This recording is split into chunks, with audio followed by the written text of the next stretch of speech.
الرحمن الرحیم والفجر والیال عشر والشفع والوتر واللیل اذا یسر فی ذلک قسم للذی ہجر لم تر کیف فعل ربک بعاد ارم ذات العماد التي يفلت مثلها وفي البلاد مصمد الذين جابوا الصخر بالواد فرعون ذي الاوتاد فابصرهم جديد الفساد صب عليهم ربك صوت العذاب إن ربك لبالمرصاد.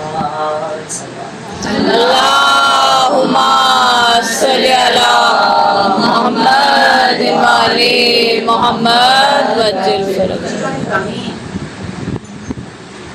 تحریک کربلا یا افسانہ کربلا کے حوالے سے بہت زیادہ شبہات و شبہات تاریخ کے ہر دور میں پھیلائی تاکہ اس واقعے کو رسالوں کو حلقہ ثابت کر کے وہ عقیدت اور محبت کا رشتہ جو امت کا اس کے پیغمبر کے ساتھ اور اس کی آل کے ساتھ ہونا چاہیے اسے کمزور سے کمزور کر دیا جائے. یہ ایک کنسرٹڈ ایفرٹ 1500 سال سے مسلسل جاری و ساری، لیکن اس جدید دور کی یہ عجیب سی صورتحال ہے. وہ لوگ جنہیں 10 لوگ بھی سنتے تھے وہ الیکٹرانک میڈیا اور سوشل میڈیا کے ذریعے ان کی آؤٹ ریچ ہزاروں اور لاکھوں ہوتی ہے، اور انہوں نے ایسے نیریٹیوز ڈیولپ کرنے شروع کر دیے ہیں کہ وہ واقعی کربلا اور اس تحریک میں جس سے درحقیقت اسلام کی بقا ہوئی، اس تحریک کو اس دور کا فقط ایک واقعہ بنا کر پیش کیا. پہلا شک اور شبہ جو بہت زور و شور سے رائج ہو رہا ہے اور آج کل بہت زیادہ رائج ہو رہا ہے، یہ ہے کہ امام حسین علیہ السلام اور ان کے ساتھ شہید ہونے والی صلوات مقدسہ کا جو قتل ہوا وہ قتل جرم ہے اور فعل حرام ہے، لیکن وہ فعل کفر نہیں. یہ ایسا خطرناک نیریٹو ڈیولپ کیا جا رہا ہے جس میں یزید اور اس کے حواریوں ارکانوں کو بیل آؤٹ کرنے کے لیے، سیف پیسج دینے کے لیے کہ وہ ہیں مسلمان، اگر انہوں نے قتل کیا تو قتل کرنا ایک جرم ہے، قتل کرنا حرام ہے، لیکن فعل حرام انجام دینے والا وہ کافر نہیں ہو سکتا.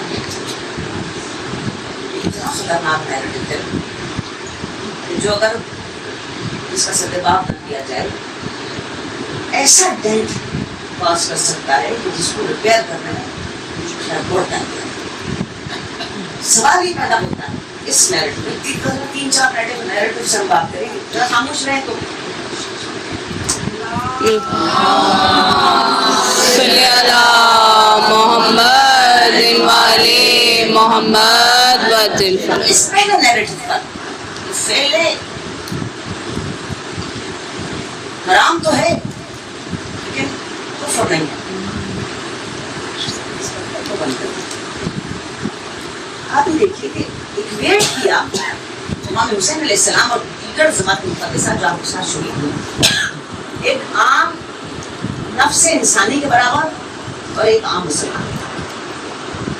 اب یہاں پر یہ سوال ہے کہ کیا امام حسین علیہ السلام اور ان کے ساتھ شہید ہونے والے ان کے رفقا عام انسانوں کے برابر ہیں اور عام مسلمانوں کے کے لیول پر انہیں ایکویٹ کیا جائے گا یا ان کا مقام اس سے بلندتر اور اعلیٰ ہے؟ اس نیریٹو میں اس سوال کا جواب نہیں ملنا۔ دوسرا جو حملہ کیا جا رہا ہے شکوک و شبہات کے سمندر اور جو پل کریٹ ہو رہی ہے وہ یہ ہے کہ واقعہ کربلا ایک تاریخی واقعہ ہے، اور جب امام حسین علیہ السلام کے قتل اور ان کے خاندان کی جو اہانت اور ان کے ساتھ جو بدسلوکی کا تذکرہ کیا جاتا ہے، یہ تاریخ کے لکھنے والے لوگوں نے اس کو بہت زیادہ ایگزیجریٹ، اور آپ کو تو پتا ہی ہے کہ مورخین جب لکھتے ہیں تو زیب داستان کے لیے ایسی ایسی باتیں لکھ دیتے ہیں جن کا حقیقت سے کوئی تعلق نہیں۔ لہٰذا اس کے اوپر ایک سالڈ کوئی حکم نہیں لگایا جا سکتا کہ اس طرح قتل ہوا اور اس طرح پیغمبر علیہ السلام کے خاندان کی اہانت کی، کیونکہ یہ مورخوں کی لکھی ہوئی ایک تاریخ ہے۔ یہاں اس نیریٹو کا جواب ڈھونڈنے کے لیے سب سے پہلے ہمیں دیکھنا ہوگا کہ کیا واقعہ کربلا اور اس میں درپیش آنے والے مسائل کمزور روایات کے اوپر ہیں اور صرف تاریخ لکھنے والوں کے بھروسے کے اوپر اس واقعے کو قبول کیا جاتا ہے، یا اس واقعے کی بنیاد ان احادیث صحیحہ کے اوپر ہے جو پیغمبر نے اپنی زندگی کے اندر لوگوں کے سامنے آنے والے مستقبل کی پیشن گوئی کے طور پر پیش کر دی، جیسے کہ پیغمبر نے حدیث خوف پیش کی جمل کے معاملے کے، جیسے کہ پیغمبر نے حدیث عمار پیش کی صفین کے معاملے میں، اسی طرح پیغمبر علیہ السلام نے واقع کربلا میں کے واقع سے اپنے اس پیشن گوئی میں ایک ریپیٹڈلی پیغمبر علیہ السلام کی حدیث موجود ہیں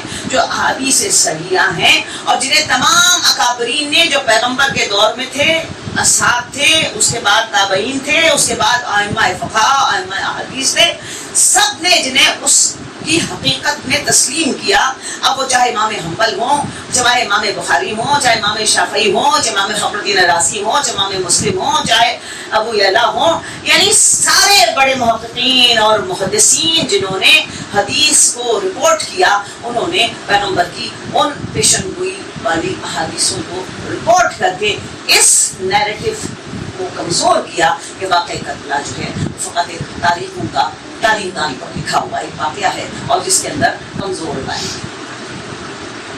تیسرا ایک شک اور شبہ ہی پیدا کیا جاتا ہے کہ یزید نے تو امام حسین اسلام کو قتل نہیں کیا، سیدنا یزید لعنت بے شمار، اور یزید امام حسین اسلام کو تو اتنے زیادہ نے قتل کر دیا اور اس کے فوجیوں اور اس کے حوالیوں نے قتل کر دیا، لہٰذا یزید تو اس جرم سے ہی مقرر ہے۔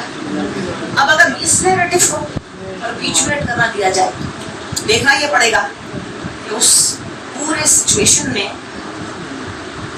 انٹینٹ کیا تھا، اس سچویشن کو پیدا کرنے والے اور اس واقعے کو برپا کرنے والوں کی سوچ کیا تھی، ان کا مقصد کیا تھا، اور اس میں ابن زیاد کا رول کتنا ہے۔ حقیقت تو یہ ہے اس واقعہ کربلا میں خود یزید کا 10% سے زیادہ رول نہیں ہے، اس 10% ابن زیاد کا تو 1% رول رہ گیا، باقی 90% تو کہانی ثقیفہ سے چل رہی ہے، 90% کہانی تو ثقیفہ سے چل رہی ہے۔ 10% کے رول والے کو بھی اگر ایبزالو کر دیا جائے کہ اس نے نہیں بلکہ ابن زیاد نے یہ حادثہ درپیش کیا، تو ابن زیاد ایک معمولی آپریٹو تھا، بصرے کا گورنر تھا، اس کو بصرے سے بلا کر کوفے کے سر پر سوار کرنا، جناب مسلم ابن عقیل کو شہید کروانا، کربلا کی طرف فوجیں روانہ کرانا، اور پھر اپنے جرم کو قبول کرنا اس وقت جب تمام اسیر دربار شام کے اندر پہنچے کہ ہم نے آج وہ بدلہ لے لیا کہ میرے مقتولین بدر و احد اگر زندہ ہوتے تو میرے ہاتھوں کو چومتے اور کہتے کہ تم نے وہ معرکہ سر کیا اور وہ کام دکھایا کہ تیری فضیلتوں میں اضافہ ہوتا چلا جائے۔ بے شمار، بے شمار، بے شمار، صلی اللہ محمد وعلی محمد وعجل فرج۔ چوتھا نیریٹو جو کھڑا کیا گیا وہ یہ ہے کہ یہاں پر دیکھنے کی ضرورت ہے کہ یزید کا کنڈکٹ، اس کا کیریکٹر کیا ہے، جہاں پر اس کی پوزیشن کو پلیس کیا جائے.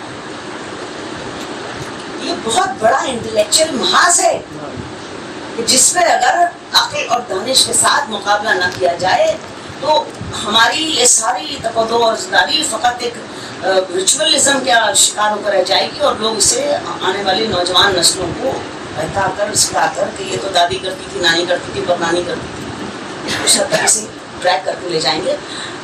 چوتھی بات یہ ہے کہ یزید کا کیریکٹر اور کنڈکٹ، اور جو 3 سال 8 مہینے اس نے حکومت کی، اس میں اس کی حکومت کا انداز وہ اس کو کہاں پر پلیس کرتا ہے. جب آپ نے یزید کو پوزیشن کر دیا اس 3 سال 8 مہینے کی اس کے کنڈکٹ اور کیریکٹر میں، تب آپ ان حواریوں اور ہمدردوں جو اور ان لوگوں کو جو یزید کی حفاظت اور اس کے اسلام کا تحفظ کر رہے ہیں ان کا پوزیشن کر رہے ہیں. اور آٹومیٹکلی وہ لوگ جنہوں نے یزید کے ساتھ وفا کی اور آل محمد کے ساتھ جفا کی وہ بھی اپنی اپنی پوزیشن سے فٹ ہو جائیں گے.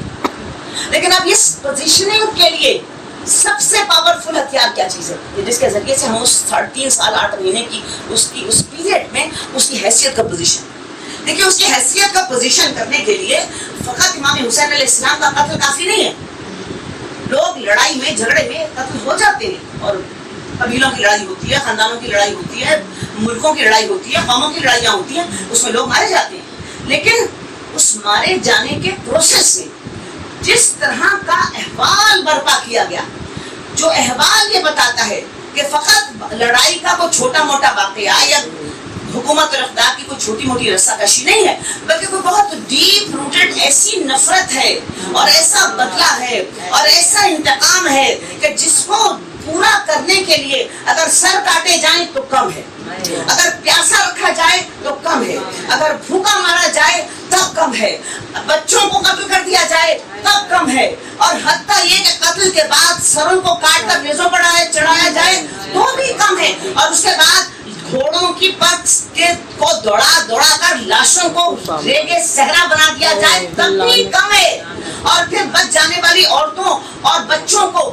ہتھکڑیاں بیڑیاں پہنا کر ایک بازار سے دوسرے بازار، ایک شہر سے دوسرے شہر، ایک صحرا سے دوسرے صحرا کا اور ایک سفر سے دوسرے سفر کے اندر مبتلا کیا جائے، وہ بھی بھوک کے عالم میں، پیاس کے عالم میں، پھر سارے راستے انہیں مارتے ہوئے جائیں. ذرا تصور کرو اس بات، ذرا تصور کرو کوئی ایک ہمیں چانٹا لگا دے، ایک چانٹا کوئی لگا دے اور اس کے بعد کوئی کوڑا مارے، پھر 1 بار 2 بار 10 بار، یعنی جتنا سفر کربلا سے شام تک کا اس میں پٹتے ہوئے جائیں.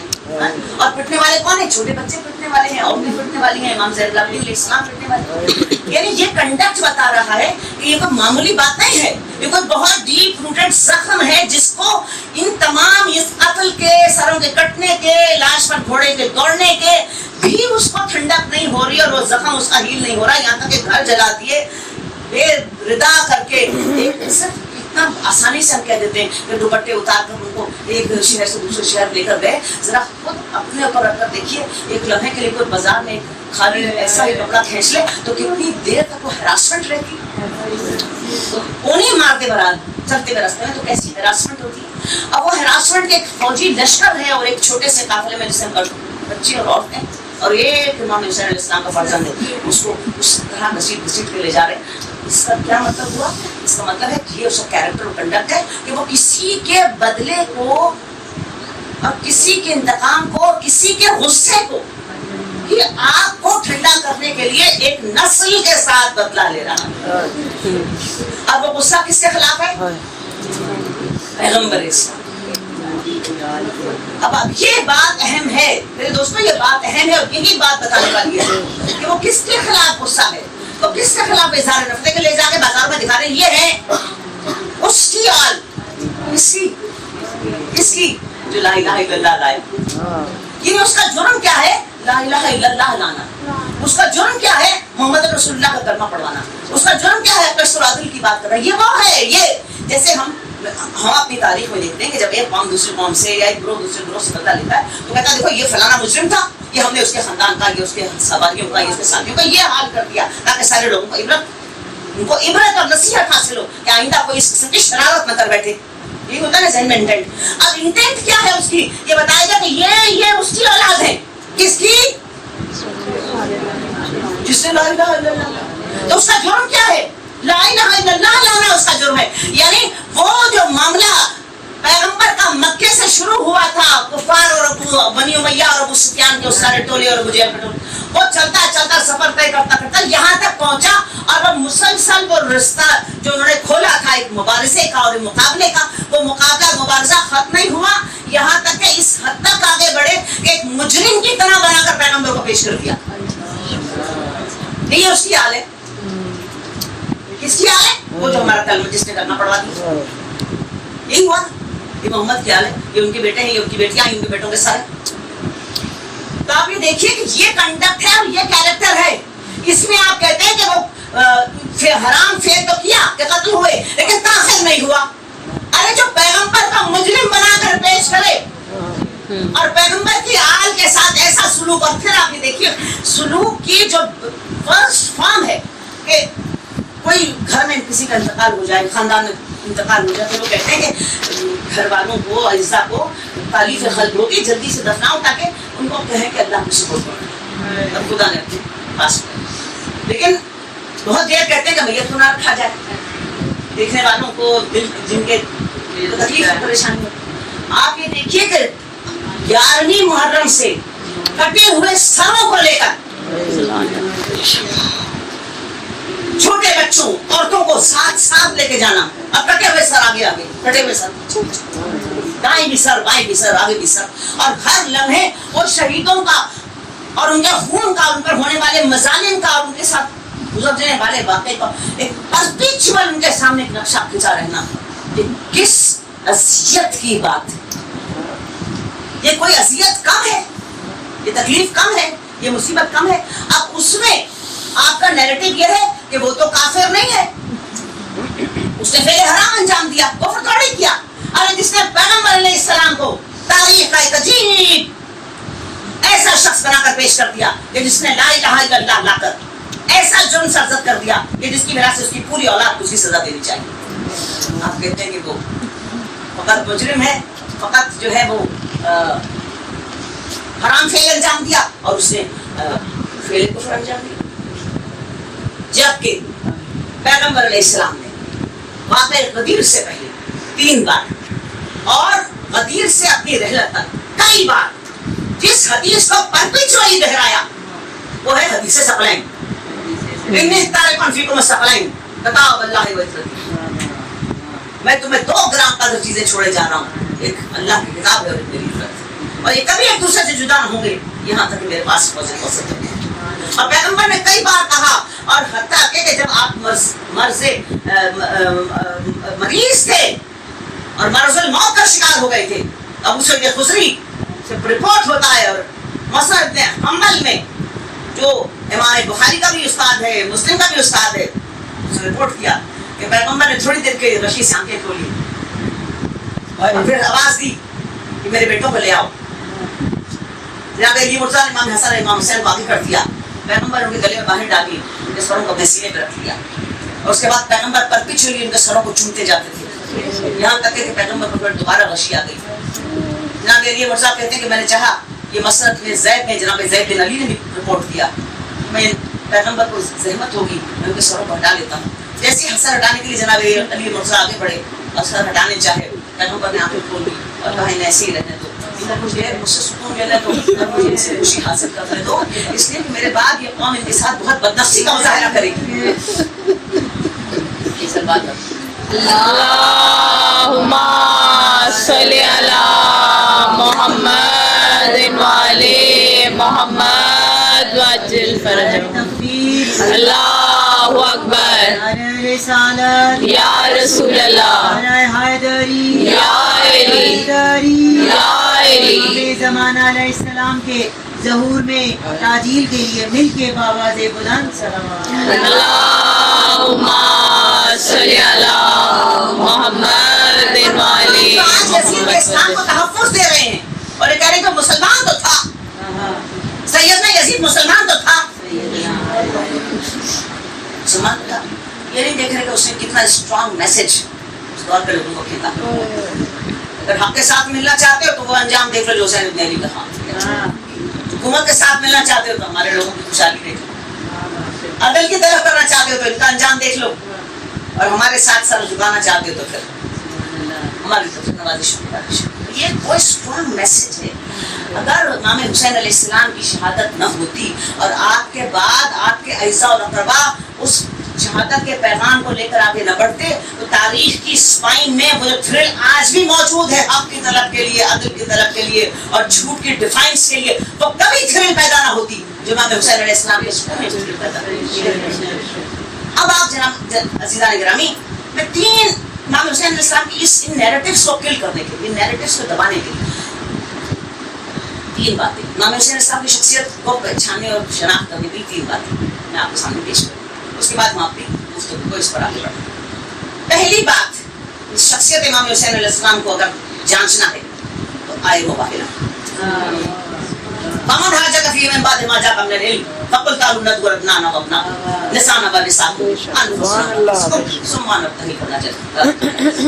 کون امام حسین علیہ السلام؟ جب توحید الہی اسٹیج پر لگ گئی اور ٹرینٹی کا کانسیپٹ آ گیا تو اس وقت پیغمبر سے کہا کہ اب علم کی باتیں اور گفتگو کے دفتر یہ سارے کے سارے بند ہیں۔ فمن حاجک من بعد ما جاءک من العلم، جب سارا علم خرچ کر دیا ان کے پاس،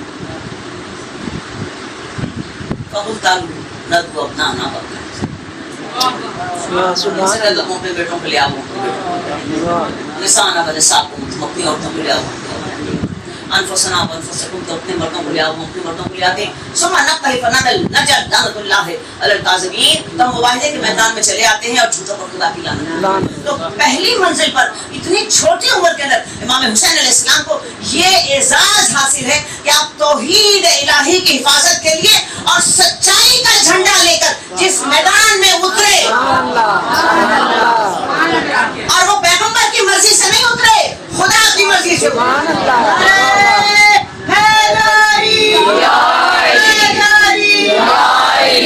ابن علی پر بلند سے بلند تر صلوات۔ اللہم صلی علی محمد وعلی محمد۔ مقام اگر کسی کی پرسونا کی کوالیفیکیشن بتانی ہے تو سب سے پہلی کوالیفیکیشن امام حسین علیہ السلام کی یہ ہے کہ آپ نکلے توحید کی حفاظت میں، نبوت کے سائے، مرضی خدا کے مطابق، اور آپ کے سامنے آنے والا توحید کو ڈیفائنس کرنے والی ایک پوری قوم پیٹ کھیل کر چلی۔ یہ تعارف ہے امام حسین علیہ السلام کا۔ کیا تعارف ہے؟ کیا تعارف ہے امام حسین علیہ السلام کا؟ یہ تعارف قرآن نے کرایا امام حسین علیہ السلام۔ دوسرا تعارف امام حسین علیہ السلام کی شخصیت کا، مجھے کیونکہ اپنا ٹاپک بلڈ اپ کرنا ہے، دوسرا تعارف امام حسین علیہ السلام کا پیغمبر کی وہ حدیث ہے جس میں آپ نے ارشاد فرمایا حسین منی وانا من الحسین، حسین مجھ سے ہے۔ اور پیغمبر کون ہے؟ خاتم الرسول، سردار انبیاء، لولا کلمہ خلقت الافلاق، اگر تجھے پیدا نہ کرتے تو افلاق کو پیدا نہ کرتے۔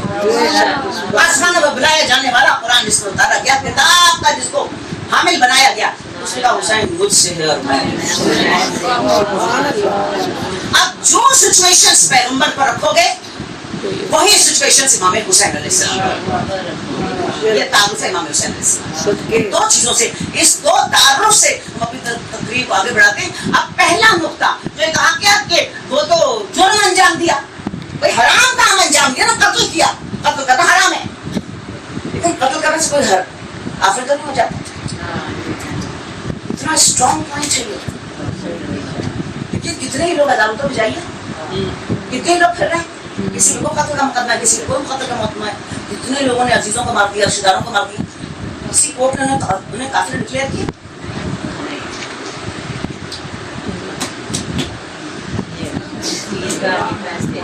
یہ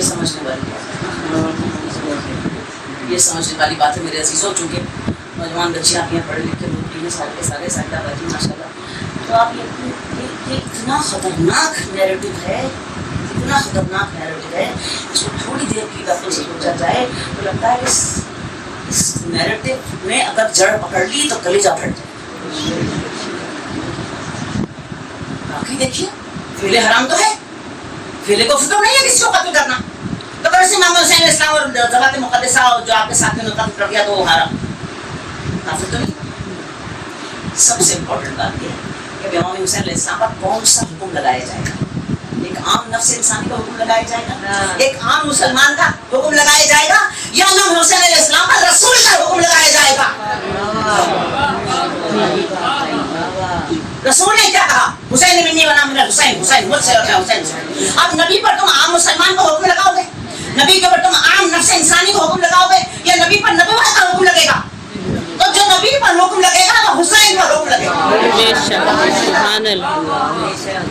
سورہ احزاب. اچھا اب نبی پر کیا حکم لگے گا, یہ ہے اصل بات. نبی پر کیا حکم, اور نبی کی تکلیف, نبی کو پہنچانے جانے والی اذیت قرآن مجید اسے کیسے بیان کرتا ہے. نبی پیغمبر, قرآن پیغمبر کو کہاں پوزیشن کرتا ہے, جہاں پیغمبر پوزیشن ہوگا, حسین منی و انا من الحسین, وہاں حسین پوزیشن ہوں گے. یہ پیغمبر نے خود کہا, پیغمبر نے خود کہا کہ جہاں میری پوزیشن ہے حسین نیچے ہے, میں حسین سے وہاں نام سے السلام پوزیشن. سورہ احزاب کی سلسلہ آیات 53, 54, 55, 56, 57, 58,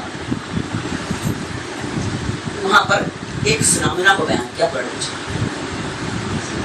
ہاں یا ایھا الذین آمنوا لا تدخلوا بیوت النبی الا یؤذن لکم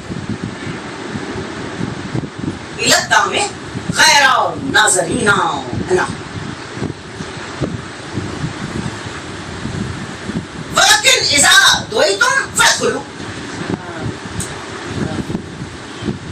فاذا طعمتم فانتشروا ولا مستأنسین لحدیث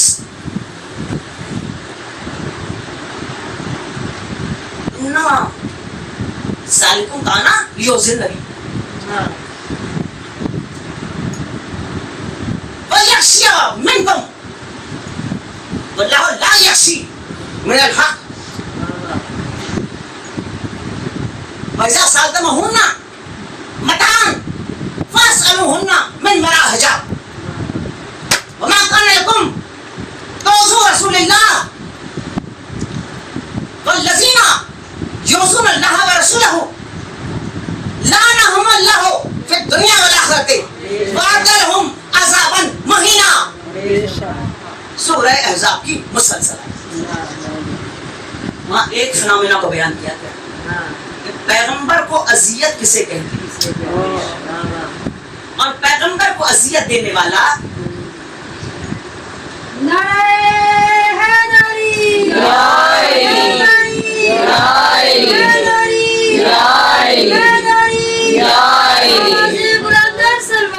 اللہم صلی علی محمد وعلی محمد وجل فرج. نعرہ تکبیر, اللہ اکبر, نعرہ رسالت, یا رسول اللہ, آگے پیچھے مل کے نعرہ رسالت, یا رسول اللہ, نعرہ حیدری, یا علی, حسینیت زندہ باد, حسینیت زندہ باد, یزیدیت مردہ باد, اہل بیت کے دشمنوں پر لعنت, بے شمار, خلیفے کی سیاست پر لعنت, بے شمار. حق زہرا ابن زہرا بلند سے بلند تر صلوات. اللہم صلی علی محمد وعلی محمد وجل فرج. قرآن کریم اس بہت بڑی بچی کو سلجھا رہا ہے, بڑا خطرناک پیرڈ ہے. امام حسین علیہ السلام کا قتل تو فعل حرام ضرور ہے, فعل کفر بھی.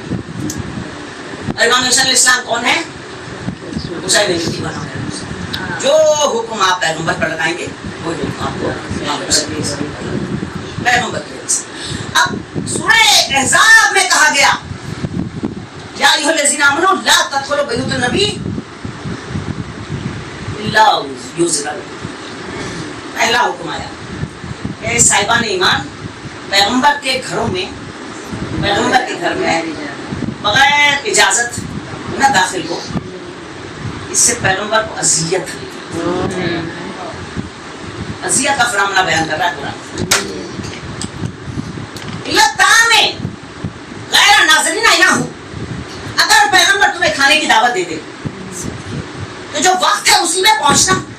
ایسا نہ ہو کہ پہلے سے پہنچ جاؤ, کھانا پکنے کا تیار انتظار کرو اور وہاں بیٹھ کر پیغمبر کے لیے باعث اذیت بن جاؤ.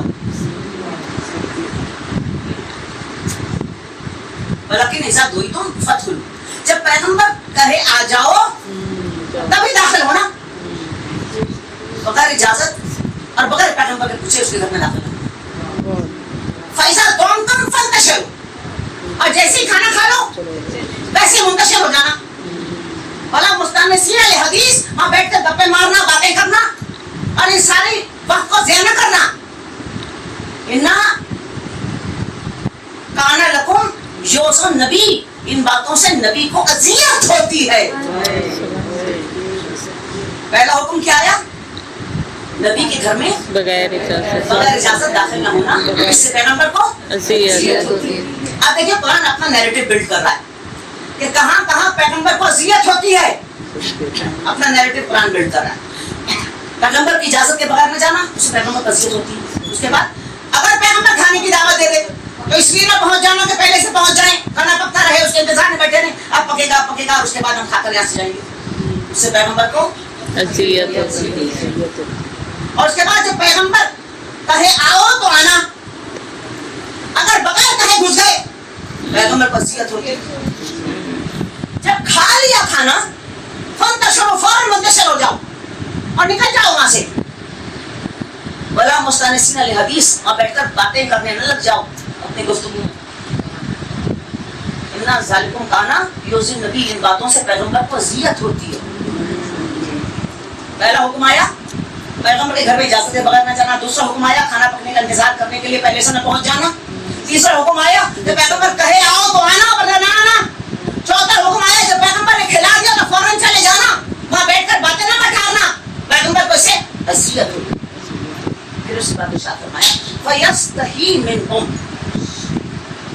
پیغمبر تمہیں یہ باتیں نہیں کرے گا اس لیے کہ وہ شرم آتا ہے, لہٰذا برکت کرنا ہے.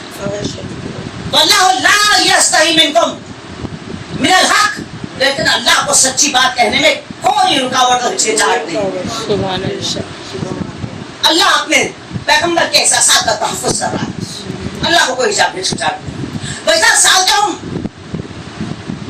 مَتَاعًا, اگر تمہیں اس دوران میں جب تم پیغمبر کے گھر میں موجود ہو کسی چیز کی ضرورت پیش آئی, فَسَأَلْتُمُوهُنَّ مِنْ وَرَاءِ حِجَابٍ, تو پردے کے پیچھے سے اس کی زوجات سے مانگنا, ان کے سامنے نہ جانا. وَمَا كَانَ لَكُمْ تُؤْذُوا رَسُولَ اللَّهِ, اس سے پیغمبر کو اذیت ہوتی ہے.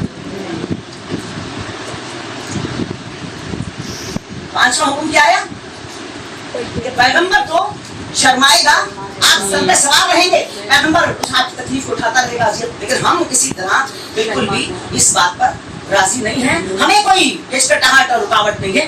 آپ نکلے باہر, اللہ کو حق بات کہنے سے کوئی رکاوٹ نہیں. اور اس کے بعد جو حکم آیا اگر ایسے میں تمہیں کسی ضرورت پڑ جائے, کسی چیز کی پیغمبر کے گھر میں موجودگی کے درمیان کسی چیز کی ضرورت پڑ جائے, فَاسْأَلُوهُنَّ مِنْ وَرَاءِ حِجَابٍ, تو پردے کے پیچھے سے مانگنا. پیغمبر کے گھر کی پردے اور حجاب کا خیال رکھنا. مانا کانا لکم تؤذوا النبی تؤذون رسول اللہ, اگر تم نے یہ نہ کیا تو اس سے میرے رسول کو اذیت ہوگی.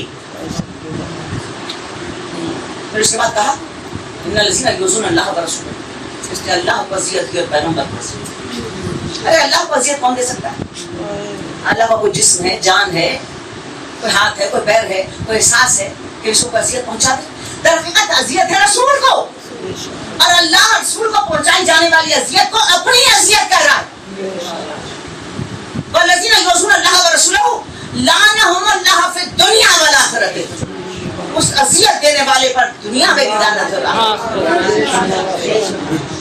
وعد لہم عذاب مہینہ, اور یقین کرو انہیں عذاب مہین سے ہم گزاریں. تو کیا چیز سیٹل کی پیغمبر کو اذیت کے عنوان سے قرآن نے, کہ جو پیغمبر کو, اچھا اب آپ دیکھیں کتنی بیسک باتیں, جیسے آپ کہتے ہیں نا کہ خاندان, گھر, یہ سوسائٹی کا ایک نظام ہوتا ہے, اسی کتنی بیسک باتوں سے اپنے نیریٹو کو قرآن نے بلڈ کیا کہ اگر ان کو وائلیٹ کیا، بیسک باتوں کو وائلیٹ کیا تو پیغمبر کو اذیت ہوگی. ارے پیغمبر کو بیسک باتوں، آپ گھر میں داخل ہو گئے بغیر اجازت کے، آپ بغیر بلائے آ گئے، آپ کھانا کھا کے دیر تک بیٹھے رہے، آپ اٹھ کر نہیں گئے، آپ نے وہاں پر دھکے مارنی شروع کر دی، پھر آپ پیغمبر شرماتا رہا، آپ کو کوئی چیز مانگنے کے لیے سامنے سے کہا بی بی ہمیں وہ چیز دے دو، اس کو کہا اللہ کو اذیت اور پیغمبر کو اذیت ہے. لیکن کوئی سر کاٹ دے، اذیت کے بعد کی بات ہو رہی ہے نا، کوئی سر کاٹ دے اور اس کے بعد کوئی جسم کو تیروں تلواروں سے چھلنی کر دے، کوئی چھوٹے چھوٹے بچوں کے ٹکڑے کر ڈالے، کوئی لاش سے گھوڑے دوڑا دے، پھر آپ پیغمبر کو اذیت ہے، اس کے گھر میں اس کی زوجہ سے، اس کے گھر کی عورتوں سے پردے سے پیچھے سے بات مان، کوئی چیز مانگو اگر ضرورت پیش آئے، آپ پردے کو وائلیٹ کر کے خیموں کو جلا کر سروں سے چادریں کھینچ کر انہیں بازاروں میں لے کر کڑیاں بیڑیاں پہنا کر، اور پھر اگر کوئی غلطی سے چادر اوڑھنے کے لیے دے دے تو نیزے کی انگلیوں سے اٹھا کے میں چوبے، خون خون خون خون. اللہ، آپ مجھے بتائیے کیا ہوا؟ پیغمبر کو اذیت کے بعد میں حسین منی ولا من الحسین، حسین مجھ سے ہے اور میں حسین سے، تب یہ جو اذیتیں پہنچی اس کو پہنچی نبی کو پہنچی، اور جو نبی کو اذیت پہنچی قرآن مجید کہتا ہے لعنہ اللہ فی دنیا والآخرہ، کیسے دنیا میں بھی لعنت ہے آخرت میں. لانے اہل بیت پہ لعنت، بے شمار، لانے اہل بیت منکروں پر لعنت، بے شمار. زہرا ابن زہرا صلوات. اللہم صلی علی محمد والی وَأَذَلَهُمْ عَذَابًا مُهِينًا، اور اس کے لیے عذاب مہین ہے جو اذیت ہے پیغمبر کو. اب پیغمبر کو اذیت، دیکھیے وہ دو مشہور احادیث ہیں ام سلمہ جناب ابن عباس کی کہ پیغمبر نے قتل روزے امام حسین علیہ السلام عاشور ان کے خواب میں آئے اور خون کی شیشی ہاتھ میں تھی، سر پر خاک تھی، کپڑے خون آلود تھے، اور ایک شیشی میں کہا کیا ہے تو کہا خون میرے بیٹے حسین کا. پیغمبر کی اذیت کی کیفیت کو بیان کیا اس خواب کے ذریعے سے. اور ام سلمہ سے جو مٹی دے کر کے دوڑ کر اٹھی، مٹی دیکھی، مٹی خون ہو چکی تھی. یہ بہت بات مجھے دہرانے کی ضرورت نہیں، صرف ریفرنس دینے کی، صرف ریفرنس دینے کی. وہ کیا پیغمبر کے لیے روزے اذیت نہیں تھا؟ اگر روزے اذیت تھا لعنہم اللہ فی الدنیا والآخرۃ، پیغمبر کو اذیت پہنچانے والوں پر دنیا میں بھی لعنت ہے. وَأَذَلَهُمْ عَذَابًا مُهِينًا، اور ان کے لیے عذاب مہین ہے. اور وہ لوگ جو صرف پیسے ڈھونڈ رہے ہیں رحمت اللہ کے لیے اپنی، وہ پہلے قرآن کی طرف متوجہ ہو، وہ قرآن کی بلیک شیمنگ کر رہے ہیں، وہ توہین قرآن کر رہے ہیں. قرآن کہتا ہے پیغمبر کو جس نے توہین، پیغمبر کو جس نے اذیت پہنچائی دنیا اور آخرت کو اس میں لعنت ہے. اس سے زیادہ کیا اذیت ہوگی پیغمبر کو کہ وہ قبر میں ہے، ظاہری حیات میں نہیں ہے، اس کے باوجود وہ ایسے معجزے سے اپنی زوجہ جناب ام سلمہ، جناب اپنے عباس کے خواب میں آتے ہیں اور کہتے ہیں کہ وہ قتل امام حسین علیہ السلام کا تشریح کرنا. اچھا، اب ایک چیز تو یہاں پر یہ ہوئی کہ کنڈکٹ اور کیریکٹر سے ہم نے کیا چیز ڈیسائفر کرنی ہے، وہ یہ کہ کیا وہ قابل تکفیر ہے قاتلان امام حسین علیہ السلام اور قابل لعنت ہے. تو پہلی چیز تو یہاں سیٹل ہوئی کہ رسول کو اذیت دینے والے قابل لعنت ہیں، اور امام حسین علیہ السلام کے قتل سے زیادہ رسول کو اذیت دینے والی کوئی چیز نہیں. بچہ سینے پر تھا، کھیل رہا تھا، ام سلمہ کہتی ہے پیغمبر کے زور زور سے رونے کی آواز آئی، میں نے دروازہ کھولا، یا رسول اللہ بچہ تو ہنس کھیل رہا، آپ کیوں رو رہے ہیں؟ میں ایک ایسا فرشتہ آیا جو آج تک کبھی نہیں آیا، اور کہہ رہا ہے جو بچہ کھیل رہا ہے وہ بچہ کل ٹکڑے ٹکڑے کر دیا، یہ مٹی دے گیا مجھے، تم زندہ رہو گی، یہ مٹی جس دن خون ہو جائے اس دن میرا بیٹا قتل کر دیا. پیغمبر زار و خطا روتے رہے، ابھی واقعہ نہیں ہوا تھا، پیغمبر کے دل کو اذیت ہوئی. لعنہم اللہ فی الدنیا والآخرہ، لعنت ہے ان لوگوں کے اوپر جو دنیا اور آخرت. قرآن کہتا ہے، میں نے نہیں کہا، جنہوں نے پیغمبر کو اذیت پہنچائی. وَأَذَلَهُمْ عَذَابًا مُهِينًا، ان پر عذاب مہین. اچھا، اب لعنت ایک طرف سیٹل ہوئی، دوسری طرف کیا چیز سیٹل کر رہی ہے؟ کفر. وہ تکفیر سے کہ مسئلے کو کہ وہ حرام فعل تو ہے، کفر نہیں ہوا، اسلام ثابت ہے. اللہ اکبر، بڑا اسلام ثابت ہے. عذاب مہین لفظ استعمال کیا قرآن میں، جہاں پر بھی عذاب کا لفظ استعمال کیا، تین اس کی وہ ہے، اس کی جو اس کے ساتھ ایڈجیکٹیوز لگائے، ایک عذاب عظیم، ایک عذاب علیم، اور تیسرا عذاب مہین. عذاب عظیم بہت بڑا عذاب کافروں کے لیے, مجرموں کے لیے, گناہگاروں کے لیے, اللہ کے وائلیٹرز کے لیے. جو اس سے زیادہ بڑے عذاب علیم پرپیچول عذاب, مطلب ایک دفعہ کر کے توبہ طائب نہیں ہوئے اور بار بار ریپیٹ کرتے رہے, جیسا بار بار ان کے اوپر ریپیٹڈلی عذاب آتا رہے. لیکن عذاب مہین کا لفظ جہاں استعمال ہو وہاں کافروں کا لفظ اسپیشلی قرآن مجید میں استعمال. عذاب مہین کافر کے لیے استعمال کیا, ایسا عذاب جو ذلت آمیز ہو اور ایسا عذاب جس عذاب کی کا کوئی الفاظ میں تبصرہ اور اس کا تصور نہ کیا جا سکے, ایسا ذلت آمیز عذاب کہ جس کو صرف محسوس کرنا بھی اپنے انسانی سے بہت آگے زیادہ تر. قرآن کریم میں جہاں پر بھی عذاب مہین کا لفظ استعمال ہوا وہاں کافروں کے لیے عذاب مہین کا استعمال. سورہ نساء میں کہا ہے وَأَعْتَدْنَا لِلْكَافِرِينَ عَذَابًا مُهِينًا, ہم نے کافروں کے لیے عذاب مہین مقرر کر دیا, ذلت آمیز عذاب. سورہ بقرہ میں کہا وَلِلْكَافِرِينَ عَذَابًا مُهِينًا, یہ کافر ہیں جن کے لیے عذاب مہین ہے. سورہ آل عمران میں کہا وَلَا يَحْسَبَنَّ الَّذِينَ, اس کے بعد طویل آیت وَلَهُمْ عَذَابٌ مُهِينٌ, ہم نے مقرر کر دیا ان کے لیے عذاب مہین. سورہ احزاب میں کہا والذین یؤذون اللہ ورسولہ لعنہم اللہ فی الدنیا والآخرہ وأعد لهم عذابا مہین, جنہوں نے اللہ اور اس کے رسول کو اذیت دی ان پر دنیا اور آخرت کی لعنت اور عذاب مہین. کافر. سورہ مجادلہ میں کہا کبتم کما کبتم قد انزل اللہ آیاتا للکافرین عذابا مہین, ایک بار نہیں دو بار نہیں, عذاب مہین سے کافروں کو گزار دیں گے. جہاں پر بھی عذاب مہین کا لفظ استعمال کیا وہاں آپ پلٹ کر آئیے سورہ احزاب کیوں نہ یاد, جب سارے احکام دے دیا نا, سارے احکام دے دیے کہ پیغمبر کے گھر میں نہ گھسنا, اجازت کے بغیر داخل نہ ہونا, کھانا پکانے کا انتظار نہ کرنا, جب کھانا پیغمبر کھلا دیں تو وہاں پر بیٹھ کر گپے نہ مارنا, فوراً نکل جانا, اور پھر پیغمبر شرمائے گا لیکن ہم نہیں شرما رہے, نکلو باہر. اور اگر پیغمبر کے گھر میں کسی چیز کی حاجت و ضرورت پیش آ جائے تو پردے کے پیچھے سے مانگنا, پردے کو وائلیٹ نہ کرنا.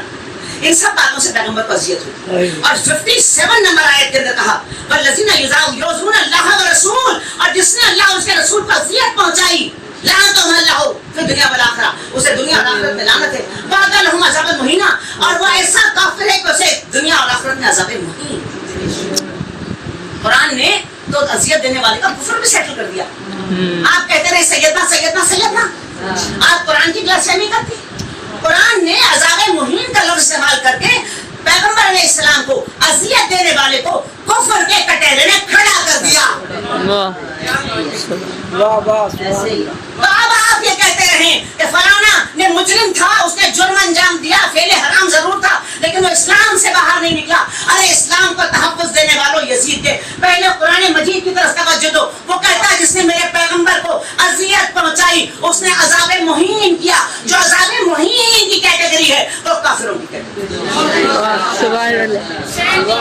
زندہ باد, زندہ باد, مرد آباد, مرد آباد. محمد والے محمد صلوات. اللہم صلی علی محمد والے محمد. یہ جو نیریٹو بلڈ کیا جا رہا ہے, یہ جو نیریٹو بلڈ کیا جا رہا ہے, یہ کفر نہیں ہے, یہ فعل حرام ہے. اللہ اکبر. از ہوئے قرآن نہ صرف یہ کہ یہ کفر ہے بلکہ رسول کو اذیت دینے کا وہ کام ہے کہ جس پر دنیا اور آخرت دونوں میں اللہ کی لعنت. اور امام حسین علیہ السلام کا کیا مقام ہے؟ پہلا مباہلہ اللہ کے ریفرنس سے, توحید کو بچانے والا, نبوت کے سائے میں جانے والا, اور دوسرا ریفرنس حسین منی و حسین حسین حسین. ایسے کہہ دیا تھا پیغمبر نے کہ حسین مجھ سے اور میں حسین سے ہوں, اس لیے کہا تھا حسین کو دی جانے والی اذیت مجھے دی جانے والی اذیت. اور جس نے پیغمبر کو اذیت دی اس نے فعل حرام نہیں, کفر انجام. اللہ اکبر. دیکھیے بہت اہم بات ہے اور تاریخ بھی بڑی اہم ہے. امام زین العابدین علیہ السلام کا ریفرنس ہے جو اذیتیں. دیکھیے امام حسین علیہ السلام کا جو واسطہ پڑا نا وہ سفیانیوں سے پڑا. یہ بہت اہم بات ہے اور بہت نوٹ وردی بات ہے. اور امام زین العابدین کا واسطہ کس سے پڑا؟ مروانیوں سے پڑا. وہ مروانی جنہیں قرآن شجر ملونہ کہتا ہے،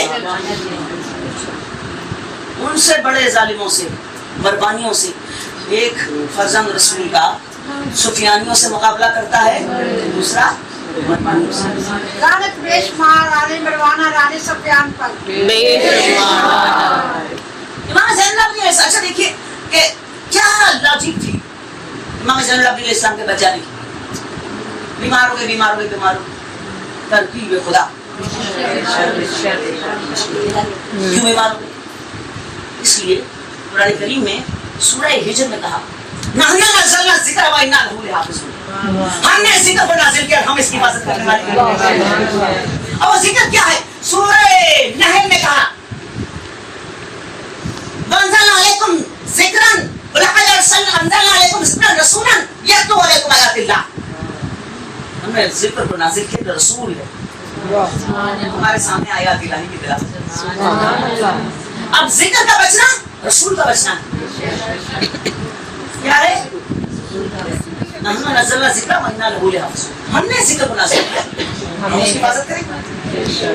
اور اس کے بعد پیغمبر کے لیے کیا کہا سورہ نحل میں؟ قد انزل اللہ علیکم ذکرا، اللہ نے تمہارے ذکر کو نازل کیا، رسولا، جو ہمارا رسول ہے، یتلو علیکم آیات اللہ، جو ہماری آیتوں کی تلاوت تمہارے سامنے کرتا ہے۔ تو رسول کا ٹکڑا، رسول کا بچنا، اس ٹکڑے کا بچنا حقیقت رسول کا بچنا ہے۔ امام زین العابدین علیہ السلام کا سروائیو کرنا در حقیقت محمد رسول اللہ کا سروائیو کرنا ہے۔ یہ تو وہ قرآن ایک پیغمبر کی حدیث ہے، بہت امپورٹنٹ حدیث، جس میں آپ نے امیر المومنین سے ارشاد فرمایا یا علی انت یاسوب الدین، یا علی تو یاسوب الدین۔ یہ یاسوب کون ہوتا ہے؟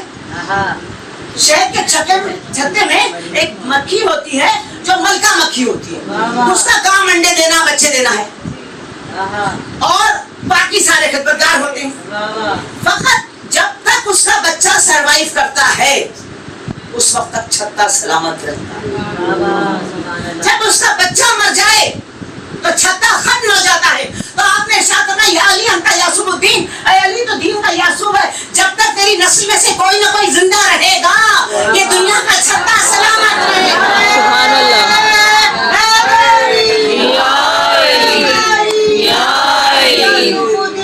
امیر المومنین علی علیہ السلام کے لیے صلوات۔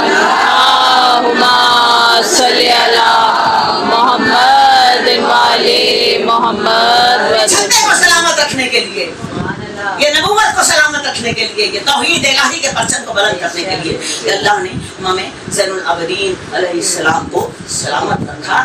لیکن آپ یہ دیکھیے کہ اذیتوں کا سفر، قتل ہونا تو شاید پھر آسان تھا، لیکن اپنی آنکھوں سے دیکھنا کہ ہاتھ کاٹ کر کوئی لے گیا، کوئی لے گیا، انگوٹھی کی انگلیاں کاٹ کر کوئی لے گیا، سر کاٹ کے لیدا کر دیے، پھر اس کے بعد نیزوں پر اٹھا لیے، پھر کھینچ کے لائے لاشیں، گھوڑے تیار کیے، نال بندی کی، ادھر سے گھوڑے دوڑ رہے ہیں، ادھر سے، اور اس کے بعد پھر خیموں کو آگ لگانا، پھر ایک خیمے سے دوسرے خیمے، اتنا آسان ہے؟ ذرا گھر میں کسی کی آگ لگ جائے پتہ چل جاتا ہے، تھوڑی سی کوئی چیز چل جائے، اور پھر اس قافلے کو لے کر چلنا، پھر لے کے چلنے کی سچویشن، ہاتھوں میں لوہے کی کڑیاں اور عرب کی گرمی، گھروں میں بڑی بڑی توپ ہیں، بیڑیاں ہوں اور گلے میں توپ۔ جب مدینے پہنچے تھے آپ محمد ابن حنفیہ نے سینے سے لگایا، چیخ مار کر اپنے آپ کیا ہوا فرزند، تو میرا سینے سے لگنا نہیں چاہتے، کہا کتے کا کباب کھول دی، اتنا بڑا زخم تھا اس وقت کا جو سارے راستے کو توپ جمع کر۔ اب آپ یہ دیکھیے کہ اس بچ جانے والے رسول کے فضل نے کیا کام انجام دی، کیوں بچائے امام زین العابدین علیہ السلام؟ کہتے ہم تو 40 سال تک روتے رہے عبادت ایسی عبادت۔ امام زین العابدین کا ہتھیار مختلف تھا، امام حسین علیہ السلام کا ہتھیار تھا ذوالفقار، آپ کا ہتھیار تھا میدان جنگ،